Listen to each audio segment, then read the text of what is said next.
Good morning मेरे प्यारे बच्चों।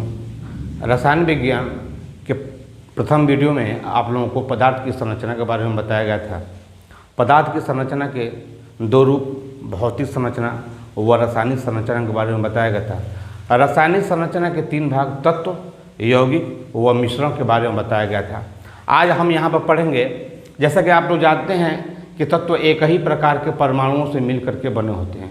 कई लड़कों ने कमेंट किया है कि सर अणु क्या होता है और परमाणु क्या होता है, तो इस चीज़ को जानना जरूरी होता है कि अणु क्या होता है और परमाणु क्या होता है।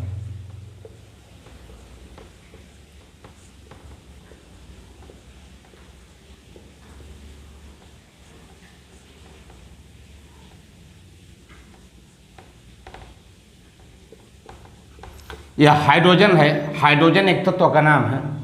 इसके नीचे अगर हम दाहिने तरफ अगर हम दो संख्या लिखते हैं तो यह हाइड्रोजन के अणुओं की संख्या को बताता है, जबकि बाईं तरफ जो संख्या लिखते हैं वो हाइड्रोजन के परमाणुओं की संख्या को बताता है। यहाँ ध्यान देने वाली चीज़ है कि अणु क्या होता है, परमाणु क्या चीज़ होता है। तो सबसे पहले आप ये समझ लीजिए कि अणु और परमाणु दोनों ही सबसे सूक्ष्म कण होते हैं जिनको नग्न आंखों से देखा नहीं जा सकता है। अणु अपने कक्षा में स्वतंत्र होते हुए भी रासायनिक प्रक्रिया में भाग नहीं लेता है, जबकि परमाणु जो है कि अपनी कक्षा में अस्वतंत्र होते हुए भी रासायनिक प्रक्रिया में भाग लेता है। यह अणु और परमाणु में अंतर हो जाता है। अब आइए ध्यान देते हैं यौगिक के बारे में कि यौगिक क्या होता है। जैसा कि आप लोगों को पहले बताया गया था कि यौगिक दो या दो से अधिक तत्वों से मिल करके बने होते हैं। यह यहाँ पर आपको जल का रासायनिक सूत्र है जो हाइड्रोजन और ऑक्सीजन जैसे तत्वों से मिल करके बना होता है। यह कार्बन डाइऑक्साइड है जो कार्बन और ऑक्सीजन जैसे तत्वों से मिल करके बना होता है। यह सल्फ्यूरिक अम्ल है जो हाइड्रोजन, सल्फर और ऑक्सीजन जैसे तत्वों से मिल करके बना होता है।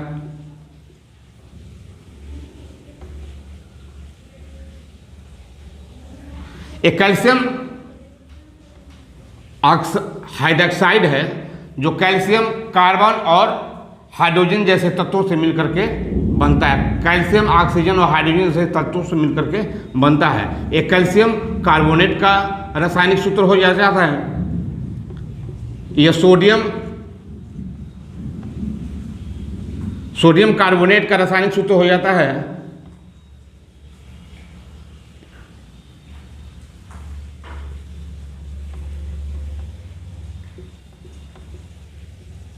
यहाँ पर हम 90 का अम्ल का लिख दिए हैं रासायनिक। यहाँ पर अब ध्यान ये देना है कि जितने भी यौगिक हैं इसमें कौन कौन से तत्व मिले हुए हैं, उन तत्वों के में मिले हुए अणुओं की संख्या कितनी है, कैसे उनकी गणना की जाती है। यहाँ पर सबसे पहले ध्यान देने वाली चीज़ है, यहाँ पर ध्यान दीजिएगा कि हाइड्रोजन के नीचे 2 अंक लिखा हुआ है, जबकि ऑक्सीजन के नीचे कोई भी अंक नहीं लिखा हुआ है। तो हम यह कहते हैं कि हाइड्रोजन के अणुओं की संख्या 2 है, जबकि ऑक्सीजन के अणुओं की संख्या सिर्फ 1 है।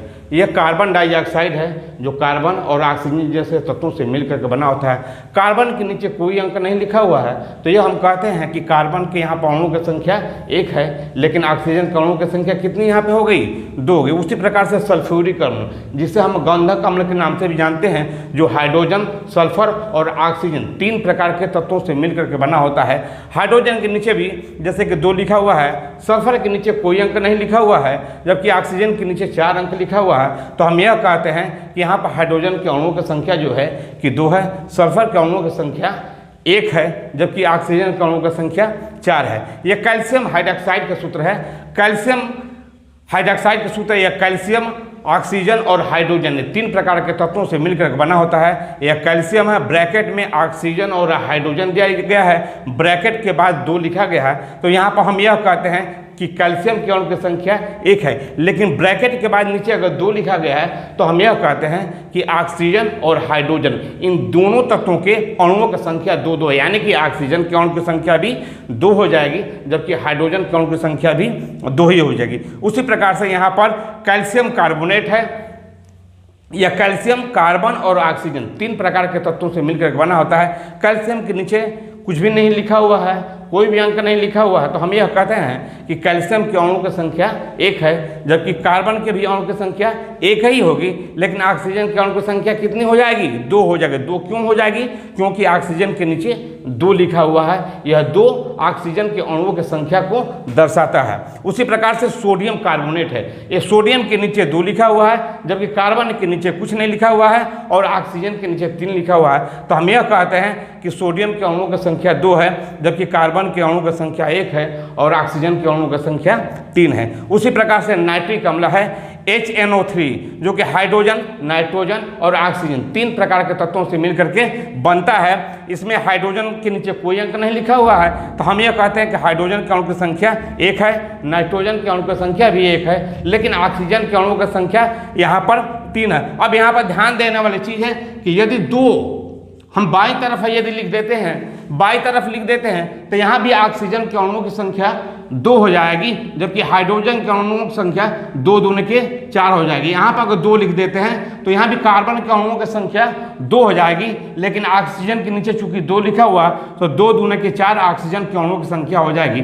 उसी प्रकार से अगर सल्फ्यूरिक अम्ल के आगे अगर हम 2 लिख देते हैं तो यह कहा जाएगा कि हाइड्रोजन के अणुओं की संख्या 2 हो गई। सल्फर के नीचे पहले कुछ नहीं लिखा था, लेकिन यहाँ पर 2 लिख देने के बाद सल्फर के अणुओं की संख्या भी 2 हो जाएगी, लेकिन ऑक्सीजन के अणुओं की संख्या 4 दूने के 8 हो जाएगी। उसी प्रकार से कैल्शियम हाइड्रोक्साइड, अब यहाँ पर हम 2 अगर लिख देते हैं तो कैल्शियम के अणुओं की संख्या भी 2 हो जाएगी, और ब्रैकेट में आपको ऑक्सीजन और हाइड्रोजन लिखा गया है, ब्रैकेट बंद करके 2 यहाँ पर लिखा गया है। इसका तात्पर्य यह होगा कि ऑक्सीजन और हाइड्रोजन इन दोनों ही तत्वों के अणुओं की संख्या 2 दूना के 4 होगी। यहाँ पर कैल्शियम लिखा गया है, कार्बन लिखा गया है और ऑक्सीजन लिखा गया। यहाँ भी अगर 2 लिख देते हैं तो यह हो जाता है कि कैल्शियम के अणुओं की संख्या 2 हो गई, जबकि कार्बन के अणुओं की संख्या 2 हो गई और ऑक्सीजन के अणुओं की संख्या 4 हो गई। ये सोडियम कार्बोनेट है। यहाँ पर 2 लिख देने का तात्पर्य यह हो जाता है कि सोडियम के अणुओं की संख्या 4, कार्बन के अणुओं की संख्या 2 और ऑक्सीजन के अणुओं की संख्या 3 दूना के 6 हो गई।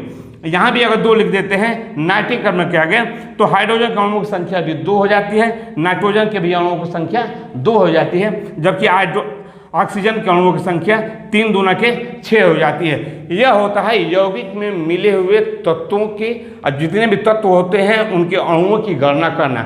आगे के वीडियो में आप लोगों को मिश्रण के बारे में बताया जाएगा। जैसा कि मिश्रण के बारे में बताया गया है कि मिश्रण के 2 भाग होते हैं, एक को हम कहते हैं समांगी मिश्रण, दूसरे को हम कहते हैं विषमांगी मिश्रण। जैसा कि आप लोग जानते भी हैं कि समांगी मिश्रण ऐसे मिश्रणों को कहते हैं जिसमें मिले हुए विलेय पदार्थ को हम नग्न आँखों से देख नहीं सकते हैं, जबकि विषमांगी मिश्रण ऐसे मिश्रण को कहते हैं जिसमें मिले हुए विलेय पदार्थ को हम नग्न आँखों से देख सकते हैं। किसी भी भौतिक और रासायनिक क्रिया के द्वारा उसको हम अलग कर सकते हैं। इसके अतिरिक्त कोलाइडी विलयन के बारे में और पायस विलयन के बारे में समझेंगे, लेकिन मिश्रण में इसको आपको बताया जाएगा। तब तक के लिए आज के लिए इतना ही। धन्यवाद।